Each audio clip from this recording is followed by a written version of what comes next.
Praise the lord. దేవునికి మహిమ కలుగును గాక. ఈ యొక్క మంచి ఆరాధన దినాల్లో సమయాల్లో దేవునికి ముందు మనల్ని మనమే పరీక్షించి ఆయనలో బలం పొందిన వారుగా, దేవుని శక్తి పొందిన వారుగా, విజయానికి కారకులుగా ఉండటానికి ప్రభు మనల్ని ఈ లోకములో నుండి మనల్ని వేరుపరచి ఆయన మనల్ని ఏర్పాటు చేసుకున్న విధానాన్ని ఒకసారి తలంచి ఈ మంచి దినాల్లో సమయాల్లో ప్రభులో మనం ఉండటం, మరి ఆయన ఆరాధన చేయటం, మరి ఆయన వాక్యాన్ని ధ్యానిస్తున్నప్పుడు మన జీవితంలో ఆత్మలో పొందలేని శక్తిని పొందటం ప్రభు మనకిచ్చిన ఒక విశేషమైన దినమని తలంచి మనల్ని మనమే సమర్పించిన వారుగా ప్రార్థనతో ప్రారంభం చేసుకుందాం. பரிசுத்த பிதாவே, நன்றியோடு துதிக்கிறோம், ஸ்தோத்திரிக்கிறையா. இந்த நல்ல ஆண்டவரே, மனமகிழ்ச்சி நாளுக்காய் நன்றி செலுத்துகிறோம். உம்மை துதிக்கிற நாளுக்காய் நாங்கள் நன்றி செலுத்துகிறோம். உம்மை ஆராதிக்கிற நாளுக்காய் உமக்கு நன்றி செலுத்துகிறையா. ஸ்தோத்திர ஆண்டவரே, இந்த நல்ல மனமகிழ்ச்சி நாளிலே ஆண்டவரே ஸ்தோத்திரையா. உம்மை ஆராதிக்க, உம்மை துதிக்க ஆண்டவரே, எங்களையும் ஆண்டவரே, சபை மக்களையும் ஆண்டவரே நீர் கொண்டு வந்ததற்காய் உம்மை நன்றியோடு துதிக்கிறோம், ஸ்தோத்திரிக்கிறையா. நீர் பரிசுத்த, நீர் பரிசுத்த, நீர் பரிசுத்தர் ஆண்டவரே.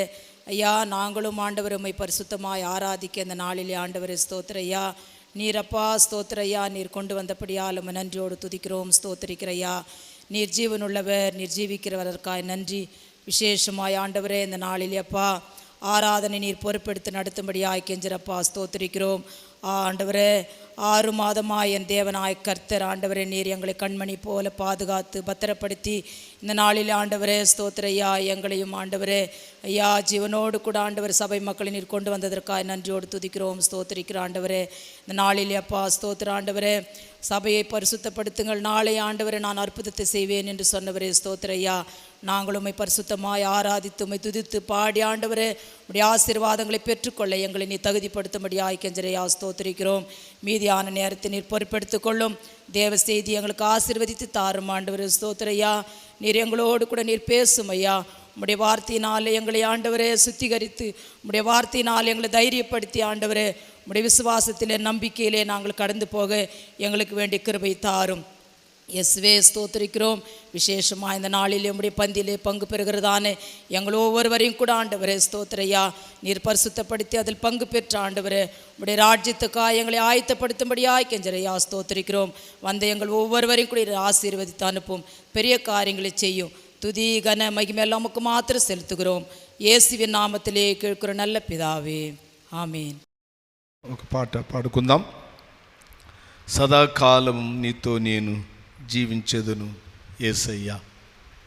సదాకాలం యేసుతో కూడా జీవించేవారు ఎవరు అని మనం గమనించినట్లయితే ఆయన్ని రుచి చూసినవారు, ఆయన మేలు పొందినవారు, మరి లోకాన్ని జయించినవారు, యేసు ప్రభు యొక్క అడుగుజాడలో ప్రమాణాన్ని అనుసరించేవారు మాత్రమే యేసుతో సదాకాలం నీతో నేను జీవించుదునయ్యా యేసయ్యా అని ఒక దాహం కలిగిన వారుగా మనం ఉండదాం. ప్రభు ఈ పాటని మనకు ఆశీర్వదించునుగాక. ఆమేన్. సదాకాలము నీతో నేను జీవించెదను యేసయ్యా. సదాకాలము నీతో నేను జీవించెదను యేసయ్యా. యేసయ్యా, యేసయ్యా, యేసయ్యా, యేసయ్యా, యేసయ్యా, యేసయ్యా, యేసయ్యా, యేసయ్యా. సదాకాలము నీతో నేను జీవి జీవించెదను యేసయ్యా. పాపాల ఊబిలో పడియున్న నన్ను నీ ప్రేమతో నన్ను లేపావయ్యా. పాపాల ఊబిలో పడియున్న నన్ను నీ ప్రేమతో నన్ను లేపావయ్యా. ఏ తోడు లేని నాకు నా తోడుగా నా అండగా నీవు నిలిచావయ్యా. యేసయ్యా యేసయ్యా యేసయ్యా యేసయ్యా. సదాకాలము నీతో నేను జీవించెదను యేసయ్యా. నీ వాత్సల్యమును నాపై చూపించి నీ సాక్షిగా నన్ను నిలిపావయ్యా. నీ వాత్సల్యమును నాపై చూపించి నీ సాక్షిగా నన్ను నిలిపావయ్యా. ఆశ్చర్య కార్యములు ఎన్నో చేసి నీ పాత్రగా నన్ను మలిచావయ్యా. ఆశ్చర్య కార్యములు ఎన్నో చేసి నీ పాత్రగా నన్ను మలిచావయ్యా. యేసయ్యా యేసయ్యా యేసయ్యా యేసయ్యా యేసయ్యా యేసయ్యా యేసయ్యా యేసయ్యా. సదాకాలము నీతో నేను జీవించెదను యేసయ్యా. సదాకాలము నీతో నేను జీవించెదను యేసయ్యా. దేవునికి మహిమ కలుగును గాక. ఈ దినము పరిశుద్ధ గ్రంథములో నుండి కొన్ని జీవితములో మేలైన ఆశీర్వాదానికి మనకు చూపించిన సత్య మార్గాన్ని మనం కొంచెం ఆలోచన చేసి దాంట్లో బలం పొందటానికి ప్రభు కృప అనుగ్రహించునుగాక. ఈ సమయంలో నిన్నటి దినము ఒక సహోదరుడు నన్ను చూసి అడిగాడు, ప్రతి మనిషి ప్రభుని నమ్ముకుంటున్నారు, విశ్వాసములో వస్తున్నారు, అయితే ఆఖరి వరకు ఎందుకు నిలవలేకపోతున్నారు అంకుల్? దానికి మనం ఏమీ చెయ్యాలి అనే విషయాన్ని ఆలోచన చేసి నన్ను అడిగినప్పుడు దేవుని మాటలో నుండి కొన్ని మర్మాన్ని లేకపోతే కొన్ని ఆశీర్వాదాన్ని మనము కూడా ఈ ఆరాధన సమయాల్లో ధ్యానించటం మనం అవసరమై ఉన్నవి.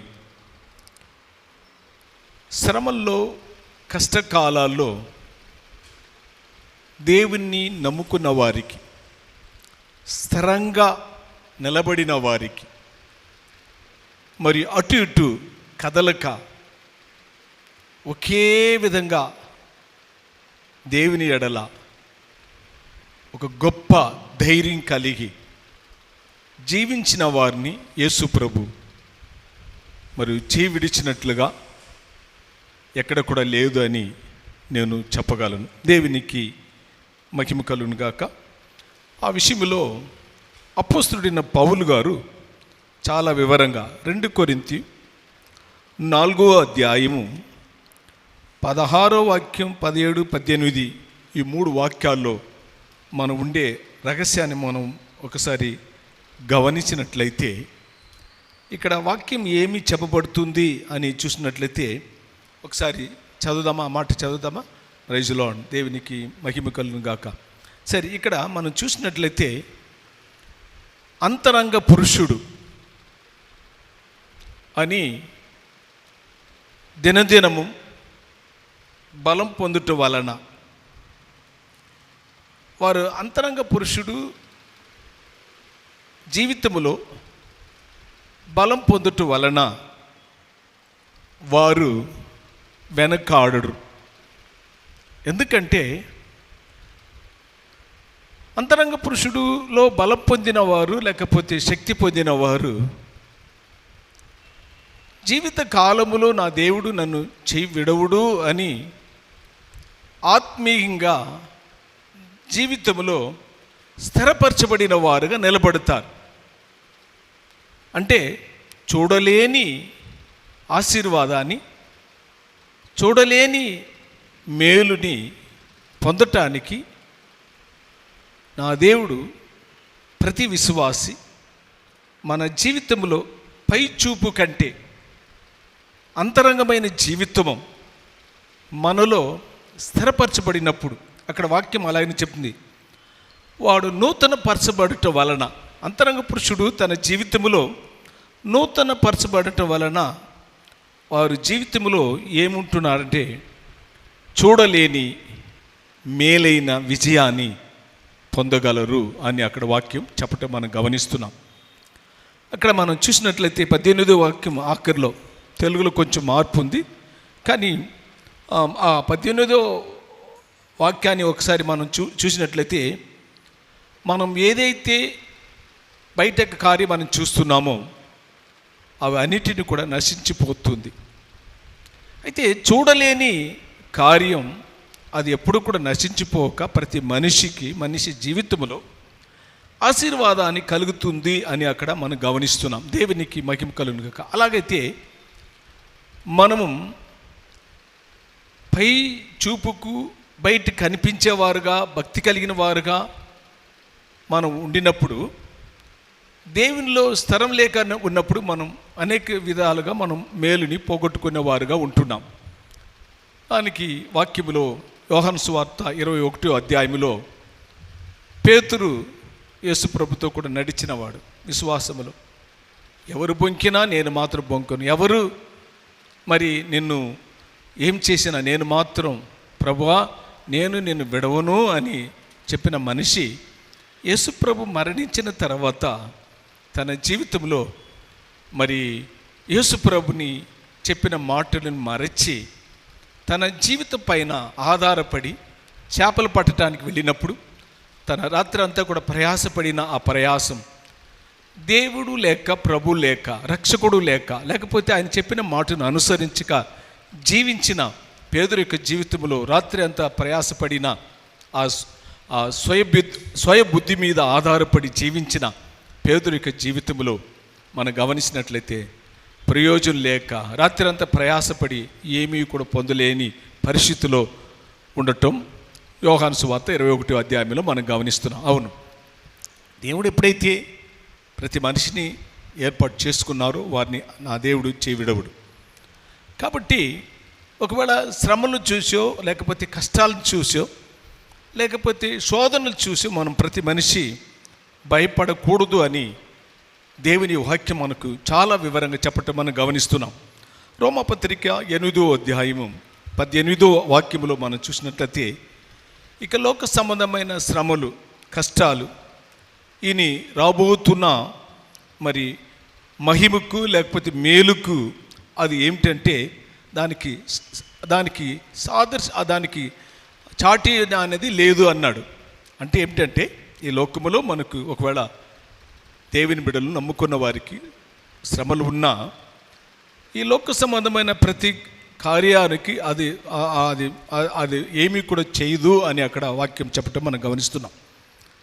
అలాగనే చూసినట్లయితే ప్రతి మనిషి జీవితంలో వ్యాధి వస్తుంది, శోధన, మరి అనేక ఏమార్చబడటం, మరి చీకటి, మరి చూసినట్లయితే మరి అనేకులు మనల్ని హేళనగా మాట్లాడటం, ఇవన్నిటిని కూడా లోక సంబంధమైన శోధనలు, కష్టాలు మనల్ని ఎదుర్కొన్నప్పుడు కూడా దేవునిలో ఎప్పుడైతే నిలబడుతున్నారు, ఎప్పుడైతే దేవుని కొరకు, అంటే మనిషికి ఒక నిరీక్షణ అవసరం. ఏమిటంటే ఇలాంటి శోధనలు వచ్చిన శోధన వెనక నేను దేవునిలో నిలబడినట్లయితే నాకు ఒక విజయం ఉన్నవి, నాకు ఒక జయం ఉన్నవి అనేది ప్రతివారు మనం గ్రహించటం అవసరం. బైబిల్లో మనం గమనించినట్లయితే శ్రమలో నిలబడిన వారు విజయం పొందారని మనం గమనిస్తున్నాం.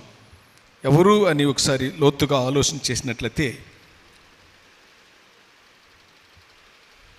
ఇశ్రాయేలు జనాంగము బాబిలోను దేశములో వారు బానిసగా ఉండే దినాల్లో ఒక కొటూరమైన మనిషి హామాను తన యోధ జనాంగాన్ని వారు ఏం చేయాలనుకున్నాడంటే వారు ఉండకుండా నాశనం చేయాలని హామాను అనుకోవటం మనం గమనిస్తున్నాం.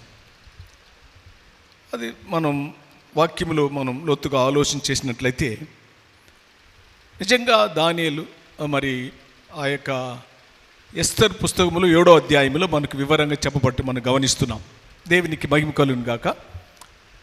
ఆ విధమైన సమయాల్లో ఓర్పు కలిగి, సహనం కలిగి, విజయం వచ్చేంత వరకు ఎస్తరు కానీ, మొర్దెకాయి కానీ, యూద జనాంగమైనా కూడా సరే, వారందరినీ ఒకసారి ఆలోచన చేసి మనం చూసినట్లయితే వారు శోధన కాలాల్లో, కష్టకాలాల్లో దేవుని విడవక, ఒకవేళ వారు మైనారిటీ వాళ్ళుగా ఉన్నప్పటికీ కూడా, బాబిలోను దేశంలో వారు ఒకవేళ మైనారిటీగా ఉన్నప్పటికీ కూడా, వారికి ఎవరు సహాయం చేయలేని పరిస్థితిలో వారికి ఒకవేళ శోధనలు కలిగినప్పటికీ కూడా వారికి ఒక నమ్మకం, వారికి ఒక విశ్వాసం ఏమిటంటే నా దేవుడు తగిన సమయాల్లో మనకు విజయం ఉన్నదని. మరి ఆ విశ్వాసం అనేది వారిలో ఉన్నప్పుడు జరిగిన సంఘటన మనం గమనిస్తున్నప్పుడు హామాను వారిని నాశనం చేయాలి. మొర్దెకాయిని బట్టి, ఎందుకంటే మొర్దెకాయికి ఒక ధైర్యం, దేవుని మీద ఉండే భక్తి, వైరాగ్యం అతన్ని పక్షించినది అని మనం గమనిస్తున్నాం. కాబట్టి ఆయన ఎవరి విషయంలో కూడా లొంగక దేవుని మీద ఆధారపడి జీవించే సమయాల్లో నా దేవుడు అతన్ని చేవిడవక, ఎవరైతే అక్కడ మనం చూసినట్టు రోమపత్రికలో ఒకసారి మనం చూసినట్లయితే అక్కడ రోమపత్రిక 12వ అధ్యాయం 19వ వాక్యం ఒకసారి మనం గమనించి చదివినట్లయితే ఎవరైనా కక్షని తీర్చుకున్నవారు మనం తీర్చుకోకూడదు, కానీ దేవుడే కక్ష తీర్చుతున్నాడని అక్కడ చెప్తున్నాడు. ఏదైనా సరే, ఎవరి విషయమైనా సరే మీరు ధైర్యం కలిగి, విశ్వాసం కలిగి, నమ్మకం కలిగి నా ఎడల మీరు ఉన్నప్పుడు నేను అవన్నిటినీ కూడా చేయగలిగినవాడు. దేవుడు కొన్ని సమయాల్లో ఆయన మనకు దేవుని నీతిని చేయగలిగినవాడు. ఒకసారి మనం ఆలోచన చేసి చదివినట్లయితే 2 దశలోనికి 1వ అధ్యాయము 4వ వాక్యం 6వ వాక్యం అని ఒకసారి చూసినట్లయితే ఎవరైతే శ్రమ కాలాల్లో సహించినప్పుడు, ఉపద్రవ కాలాల్లో ఓర్పు కలిగి విశ్వాసంలో నిలకడగా ఉంటున్నాడో వారిని నా దేవుడు పరిశుద్ధ ఆత్మ వాక్యం చెప్పబడుతుంది, వారిని సంఘములో వారిని ఘనపరుస్తున్నానన్నాడు. అంత మాత్రం కాదు, శ్రమ పడే వారికి, శ్రమను కలిగించేవాడికి శ్రమను, మరి సహించేవారికి మేలును కలిగించటం దేవుని యొక్క నీతి అన్నాడు. దేవుడు ఎవరైతే ఉపద్రవాన్ని కలిగిస్తున్నాడో వాడికి ఉపద్రవం ఉంటుంది. సహించే వారికి నిజంగా చూసినట్లయితే వారికి విశ్రాంతి ఉన్నవి అని చెప్పి అపోస్తలుడైన పౌలు 2 దశలోనికలో మనం గమనిస్తున్నాం. అవును, దేవుని ఎడల విశ్వాసం కలిగి జీవిస్తున్న దేవుని బిడ్డలారా, మనం కొన్ని లోకములో జరిగే సంఘటన మనం చూసి భయపడేవారుగా, అధైర్యపడేవారుగా, మరి సొమ్మసిల్లిన వారుగా మనం ఉండకూడదని మరి మన ముందు భక్తులు జీవించిన జీవిత చరిత్రాన్ని ఒకసారి మనం లోతుగా ఆలోచన చేసి మనం చూసినట్లయితే దాంట్లో మనకు చెప్పబడుతున్న వాక్యం మనం గమనిస్తున్నాం. మొదటి సమూయేలు 17వ అధ్యాయము 24వ వాక్యంలో ఒకసారి చూసినట్లయితే అక్కడ దావీదు జీవించే దినాల్లో గోలియాతు, బెలిస్తీయులు ఆ గోలియాతు ఇశ్రాయేలు జనాంగానికి విరోధంగా యుద్ధం చేయటానికి వచ్చినప్పుడు జరిగిన సంఘటన మనం చూస్తే ఆ గోలియాతు ఆ పొడవు, ఆ లావు మనిషి కనిపిస్తున్న జనాంగాన్ని భయపడుతున్న మరి ఆ విషయాన్ని చూసి ఇశ్రాయేలు జనాంగం భయపడినారు అని అక్కడ వాక్యం చెప్పబడుతుంది. 17వ అధ్యాయం 24వ వాక్యంలో చూసినట్లయితే ఇశ్రాయేలు జనాంగంతో కూడా భయపడారు. అయితే రూపములో చిన్నవాడుగాను మరి అక్కడ చూస్తే ఒక అభిషేకం పొందిన దావీదు, ఒక దేవుని వల్ల ఏర్పాటు చేయబడిన ఒక భక్తి విశ్వాసం కలిగిన దావీదుని అక్కడ చూస్తున్నప్పుడు మరి గోలియాతుకిని దావీదుకిని మనం పోలిక చూసినట్లయితే నిజంగా గోలియాతు పొడవు, లావు, అతను చూస్తే రూపం మనిషిని చూసినప్పుడే ఒక భయాన్ని కలిగించే విధంగా మాటలు ఇవి అన్నిటిని ఉన్నప్పటికీ కూడా నిదానము, ఓర్పు, సహనము, సగించటం, దేవుని ఆలోచన చేయటం, దేవుని మీద ఆధారపడటం, దేవునిలో ఉండే ఒక శక్తిని అనుభవించటం. ఆయన అన్నాడు, ఏమన్నాడంటే సున్నతి పొందలేని ఈ గోలియాతు సున్నతి పొందిన దావీదు ముందు ఏమాత్రం అన్నాడు. అవును, మీరు ఒకసారి ఆలోచన చేసినట్లయితే మరి దేవునిలో ఉండే ప్రతి వారికి దేవుడు ఏదో ఒక విధంగా విజయం ఉన్నది అనే ఆ మాటలు మనం మర్చిపోక మనం దేవునిలో స్థిరపరచబడాలి అని ఈ మాటలు మీకు చెప్తున్నాం. దావీదు వాడు ఎంత మాట్లాడినా సరే గోలియాతు అంటున్నాడు దావీదుని చూసి, నువ్వు వచ్చినట్లయితే నీ మాంసాన్ని ఆకాశ పక్షులకి, జంతువులకి పీకేస్తానని అన్నాడు. కానీ దావీదు మాత్రం భయపడలా, ధైర్యం కలిగి ఉన్నాడు, నమ్మకం కలిగి ఉన్నాడు.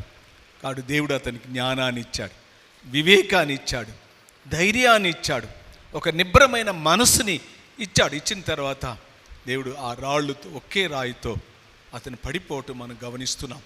నా ప్రియ దేవుని సంగమా, ఈ రోజుల్లో మనం గమనిస్తున్నప్పుడు శోధనను చూసి పడిపోయేవారుగాను, భయపడేవారుగాను, వెనకాడేవారుగాను మనం ఉండక దేవుని వాక్యాన్ని అనుసరించి నడిచిన వారికి, నీతిమంతుల పైన దేవుని కన్ను మరి 34వ కీర్తనలో మనం చూసినట్లయితే 17వ వాక్యం మీరు ఒకసారి ఆలోచన చేసి చదివినట్లయితే నీతిమంతులకు సహాయం చేయటం, భక్తులకి, దేవుని నమ్ముకున్న వారికి సహాయం చేయటానికి ఆయన కన్నులు ఎల్లప్పుడూ కూడా తేరి చూస్తుందంట, సహాయం చేయటానికి. అవును నా ప్రియ దేవుని బిడ్డలారా, మన జీవితంలో మనకు మేలు చేయటానికి నీతిమంతులకు, దేవుని యందు భయభక్తి కలిగి ఉండేవారికి, దేవుని విడవక జీవించే వారికి నా దేవుడు వారికి సహాయకుడుగా అన్ని విషయాల్లో మరి ఆయన ఉండటం మనం గమనిస్తున్నాం. దేవునికి మహిమ కలుగును గాక.